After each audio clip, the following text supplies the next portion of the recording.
Fluminense e Cruzeiro. Vamos mostrar o único chute a gol do Cruzeiro durante a partida? O gol. Uma jogada, Grafite, que de primeira, na hora que você bateu o olho na primeira vez com a bola rolando. Até agora como é que o Fluminense tomou esse gol. Então vamos falar sobre isso, sobre o Diniz a deve falha ter dado defensiva. uma dura na rapaziada, porque ó, não... o Matheus Ferraz estava dando bote lá no... lateral esquerda. Na lateral esquerda. O Caio Henrique tá avançado ali um pouquinho. O Caio Henrique tá avançado, o outro zagueiro do Fluminense era o Nino. Né? O Nino tá aqui no meio, 33. Tá 33, mas aqui, ó, tem o Rodriguinho aqui, ó, e o Pedro Rocha aqui no mano com o Gilberto. Ou seja, e eu até entendo, porque na transição do Fluminense, quando o Fluminense está iniciando a jogada, os zagueiros abrem, aí o volante vem buscar a bola e a equipe fica um pouco exposta. Só que nesse lance foi um tiro de meta pro Cruzeiro. O Fábio bateu, o Fluminense ganhou a primeira bola, a segunda bola foi do Cruzeiro, que voltou e teve esse passe pro Pedro Rocha, que entrou sozinho na cara do gol, pô. E o Gilberto dava condição, o menino lá em cima do outro lado dava posição, porque o Fred estava aberto do outro lado, né? Acho que o Matheus Ferraz saiu. Só que aí faltou o Nino, tá melhor posicionado ali, ó. Aí o volante do Cruzeiro encontrou o Pedro Rocha em condições... O Rodolfo fica maluco por isso, né? Porque ele vê esse buracão. O cara entrar sozinho dessa maneira e o que é o fato estranho é isso, né? Que era uma bola do Cruzeiro, não era uma transição do Fluminense. Isso que eu estranhei bastante, né? Acho que a gente tem o lance cortado aí, mas no começo da jogada o Fábio bate tiro de meta, o Fluminense ganha, o Cruzeiro recupera. E aí, ó, 1, 2, 3, 4, 5, 6 jogadores do Fluminense contra 3 do Cruzeiro. O Pedro Rocha sai na cara do gol e chuta cruzado. Uma bola difícil pro Rodolfo. O Fernando Diniz deve ter ficado bem. Galera com a orelha quente no vestiário. Na manhã, né? Em geral, a bronca não é logo depois, né? Depende, né? No Diniz é na hora. O Diniz é na hora. O Diniz é na hora. O Diniz é brabo ali na beira do campo. Até impressiona às vezes. Mas eu acho que ele era mais ainda, né? Ele deu uma melhorada. Ele ficava com aquele boneco, ele não parava quieto, acho que ele deu um pouquinho mais controlado. Tem que tirar o volume do microfone sempre ali na beira do campo. E é formado em psicologia. Seguinte, vamos... Psicologia de choque. De choque. Olhão esbugalhado. Vamos ouvir o Fred. O Fred não deu nenhum chute a gol. A gente falou um pouquinho sobre ele, sobre como hoje não deu pela formação do Cruzeiro, pela postura do Cruzeiro, mas a bola não chegou no Fred.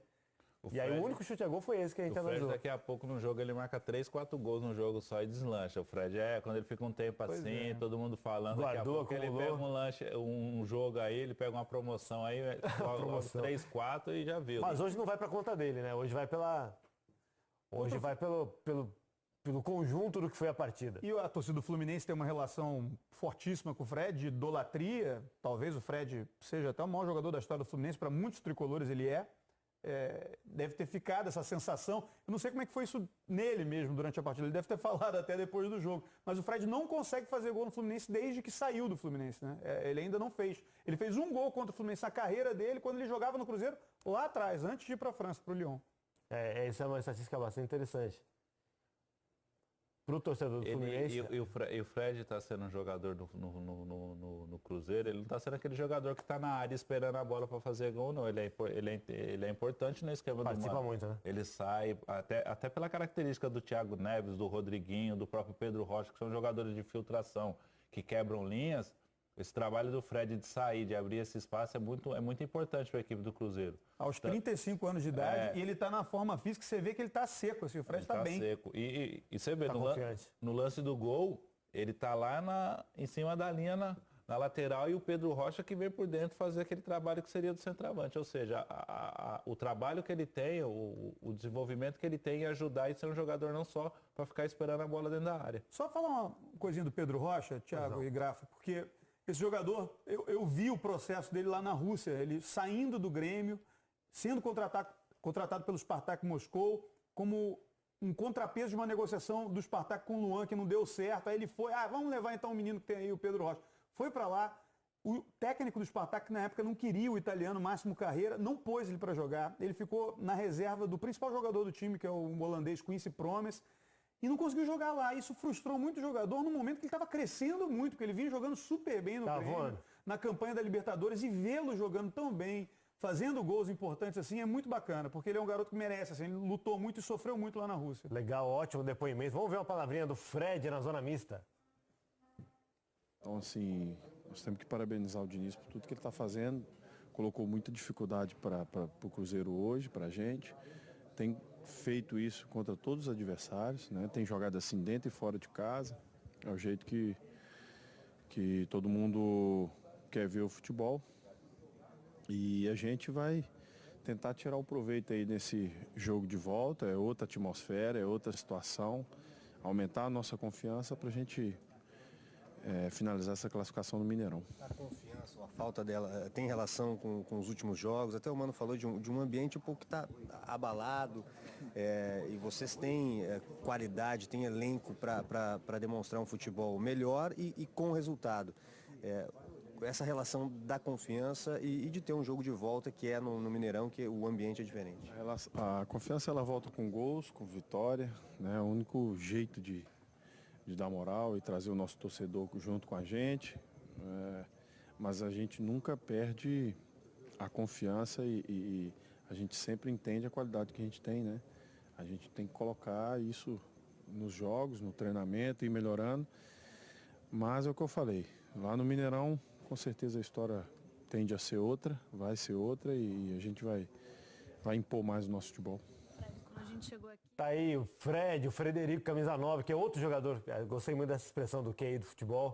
Elevadíssimo pela experiência que ele tem, pela rodagem que ele tem. Ele fala da dificuldade que é enfrentar o Fluminense pelo esquema instalado pelo Fernando Diniz. E o Cruzeiro é um time que controla o jogo, mesmo quando não tem a bola. É difícil jogar contra o Cruzeiro em qualquer estádio, dentro ou fora de casa. E 20 finalizações, mesmo que não tenham sido direto na direção do Fábio, mostra uma eficiência desse time controlado pelo Fluminense. Estava perto da área. Sim. Tava ali, incomodando. Tava por ali. Finalizou errado por cima, pelo lado, o Fábio pegou na trave. Mas tava ciscando. Tava frustra rondando. o jogador do time adversário, né? Porque fica muito tempo de posse de bola do outro time. E aí os jogadores que estão marcando na outra equipe ficam pensando assim, como é que eu vou interromper essa linha de passe deles aqui? Ficam tentando, às vezes, sabe? Você não brinca, né? Eu quero você fica sem a bola. Aí começa a sair da área, começa a vir buscar o jogo. Bate uma ansiedade. Pro centroavante, quando ele sai da área. Vamos ouvir o Gilberto do Fluminense. Com certeza, cara. Eu vejo muitas opiniões externas, eu aceito que às vezes é melhor esperar e jogar por uma bola do que jogar da forma que a gente joga. Mas eu não acredito nisso, cara. Acho que jogar sem dar chutão, sair jogando com qualidade, trabalhar a bola é a melhor forma de jogar futebol. Desde criança a gente aprende a querer jogar futebol com a bola no pé, não ficar marcando. Então eu acredito que para o time ser melhor elogiado, só falta a gente fazer o gol e conseguir mais vitórias. E esse é o nosso objetivo. Se a gente olhar as estatísticas hoje... Estilo de jogo do Fluminense, do Fernando Diniz, pautando as entrevistas. Pausa rápida no Troca. A gente volta já. Teve mais um jogo de oitavas de final da Copa do Brasil, Galo e Santos. A gente mostra como é que foi depois do